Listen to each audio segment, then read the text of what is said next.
سب سے پہلی آیت جو امام الانبیاء محمد مصطفیٰ صلی اللہ علیہ وآلہ وسلم کے اوپر جس آیت کا، جس لفظ کا، جن حروف کا انتخاب ہوا، 6000 سے اوپر آیات ہیں قرآن کی، اور ان 6000 سے اوپر آیات،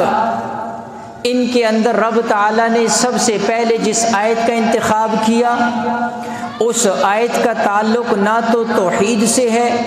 نہ اس آیت کا تعلق رسالت سے ہے، نہ اس آیت کا تعلق قیامت سے ہے۔ حالانکہ عقیدوں میں توحید بنیادی عقیدہ ہے، لیکن جب حضور پر پہلی آیت نازل ہوئی تو اس میں ابتدا توحید کے لفظ سے نہیں ہے۔ اسی طرح رسالت بنیادی عقیدہ ہے، لیکن جب پہلی آیت اترتی ہے اس پہلی آیت کے پہلے لفظ کے اندر رسالت نہیں ہے۔ قیامت بنیادی عقیدہ ہے، لیکن جب پہلی آیت نازل ہوتی ہے تو پہلی آیت کے پہلے لفظ کے اندر قیامت کا بیان نہیں ہے، بلکہ جب سب سے پہلی آیت نازل ہوتی ہے آپ کے علم کے اندر ہے اقرأ بسم ربک الذی خلق، لفظ اقرأ آیا ہے۔ اقرأ کا معنی پڑھنا ہوتا ہے، اس لیے سب سے پہلی آیت جس کا انتخاب ہوا وہ پڑھنے اور علم کے متعلق ہے، اور اس کی وجہ علماء نے یہ لکھی کہ جب علم آئے گا عقیدہ توحید بھی سمجھ میں آئے گا، جب علم آئے گا عقیدہ رسالت بھی سمجھ میں آئے گا،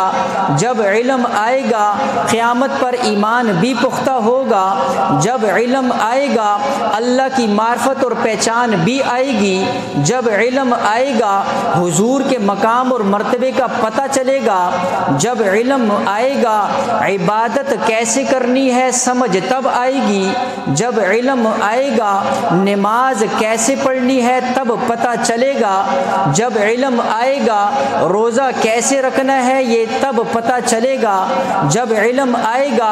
زکوٰۃ کے مسائل کا پتہ چلے گا، جب علم آئے گا حج کا طریقے کا پتہ چلے گا، جب علم آئے گا معاملات کیسے کرنے ہیں سمجھ آئے گی، جب علم آئے گا زندگی میں دنیا میں آنے کا مقصد پتہ چلے گا۔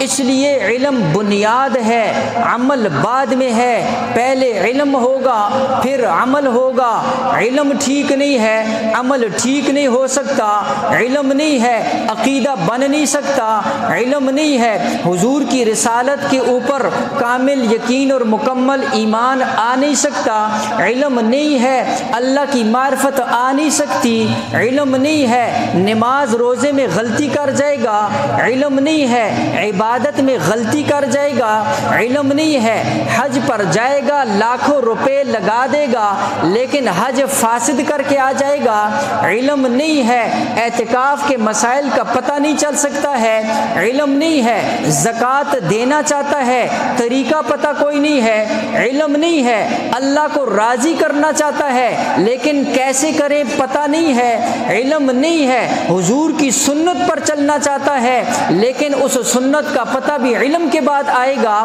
اس لیے علم بنیاد ہے، عبادت بعد میں ہے۔ جب تک علم نہیں ہوگا اس وقت تک کسی کا عمل ٹھیک نہیں ہو سکتا۔